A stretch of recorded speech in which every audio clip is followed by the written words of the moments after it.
వార్తాపత్రిక పరిస్థితి ఏంటంటే మొత్తం స్వభావం వచ్చేసి ప్రభుత్వ ప్రకటనల పత్రిక, ప్రభుత్వ కరపత్రం కి దాసోహం అంటున్నారు. అయితే ప్రభుత్వ ప్రకటనల పత్రికగా తేల్చేసింది. అంటే ఇది ఈ ప్రభుత్వ కరపత్రం లెక్క తయారైంది. ప్రశ్నించే ధోరణి తక్కువ, ప్రభుత్వాన్ని ప్రశ్నించే ధోరణి చాలా తక్కువ. సామాజిక వర్గాల కథనాలు సెకండరీ ప్రయారిటీ. ఫస్ట్ ప్రయారిటీ అంతా ప్రభుత్వాన్ని జోకుడు, సెకండరీ ప్రయారిటీ కింద సామాజిక వర్గాల కథనాలు.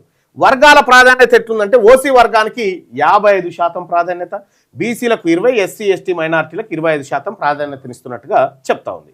ఇక రేటింగ్స్ విషయానికి వస్తే బీసీ ప్రాతినిధ్యం ఈ పత్రికలో బీసీ అంశాల ప్రాతినిధ్యం చూస్తే 2 స్టార్స్, ఎస్సీ ఎస్టీ ప్రాతినిధ్యం వచ్చేసి 2 స్టార్లు, మైనార్టీ కవరేజ్ వచ్చేసి 2 స్టార్లు, సామాజిక న్యాయం 2 స్టార్లు, నిష్పక్షపాతంగా 3 స్టార్లు, ఫైనల్ రేటింగ్ వచ్చి 2.5 స్టార్లు. తీర్పు వచ్చేసి ఎలైట్ న్యూట్రల్, అంటే అప్పర్ క్యాస్ట్కి సంబంధించినటువంటి బ్యాలెన్స్ మెయింటైన్ చేస్తుంది. బీసీలకు ఉపయోగం తక్కువ వార్తాపత్రిక, అన్నట్టు బీసీలకు ఈ పత్రిక వల్ల ఉపయోగం తక్కువ.